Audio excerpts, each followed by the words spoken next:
തേജസ് വിമാനം തകർന്നത് എങ്ങനെയെന്ന് കണ്ടെത്താൻ വ്യോമസേനയുടെ ആഭ്യന്തര അന്വേഷണം പുരോഗമിക്കുന്നു. പെട്ടെന്നുണ്ടായ സാങ്കേതിക തകരാറോ നിയന്ത്രണത്തിലെ പ്രശ്നമോ ആകാമെന്ന് പ്രാഥമിക നിഗമനം. അട്ടിമറി ഉൾപ്പെടെ എല്ലാ സാധ്യതകളും വ്യോമസേന അന്വേഷിക്കുന്നുണ്ട്. പൈലറ്റ് നമൻ ശ്യാലിന്റെ ഭൗതിക ശരീരം നാളെ ഡൽഹിയിലെത്തിച്ചേക്കും.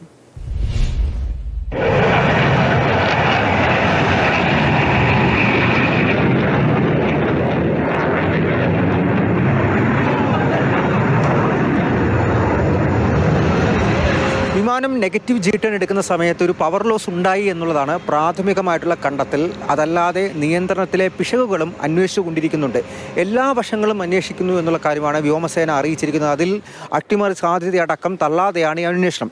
നിലവിൽ വ്യോമസേനയുടെ ഈ ആഭ്യന്തര അന്വേഷണം പൂർത്തിയായാൽ മാത്രമേ എന്തുകൊണ്ട് തേജസ് വിമാനം അപകടത്തിൽപ്പെട്ടു എന്നുള്ള കാര്യത്തിൽ കൂടുതൽ ഒരു വ്യക്തത ലഭിക്കുകയുള്ളൂ. തേജസ് വിമാനത്തിൻ്റെ ബ്ലാക്ക് ബോക്സ് അത് കണ്ടെത്തിയിട്ടുണ്ടോ എന്നുള്ള കാര്യത്തിൽ ഇപ്പോഴും ഒരു സ്ഥിരീകരിക്കപ്പെട്ടിട്ടുള്ള വിവരമില്ല. അത് കണ്ടെത്താൻ വേണ്ടിയിട്ടുള്ള പരിശോധനകൾ നടക്കുന്നുവെന്നാണ് അവസാനമായി ലഭിച്ച വിവരം.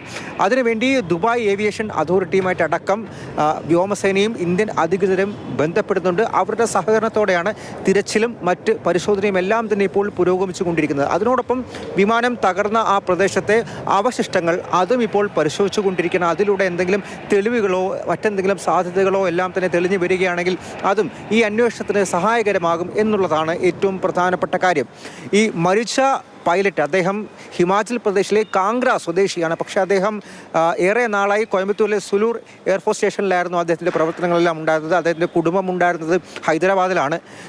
നാളെയോ മറ്റന്നാളോ ആയി അദ്ദേഹത്തിൻ്റെ ഭൗതിക ശരീരം അത് ഡൽഹിയിലേക്ക് മടക്കി കൊണ്ടുവരും എന്നുള്ള വിവരം തന്നെയാണ് വ്യോമസേന വൃത്തങ്ങൾ ഇപ്പോൾ അറിയിച്ചിരിക്കുന്നത്. നടപടികൾ ദുബായിൽ ഉള്ള നടപടികളെല്ലാം തന്നെ ഇപ്പോൾ അത് പൂർത്തിയായിക്കൊണ്ടിരിക്കുകയാണ്.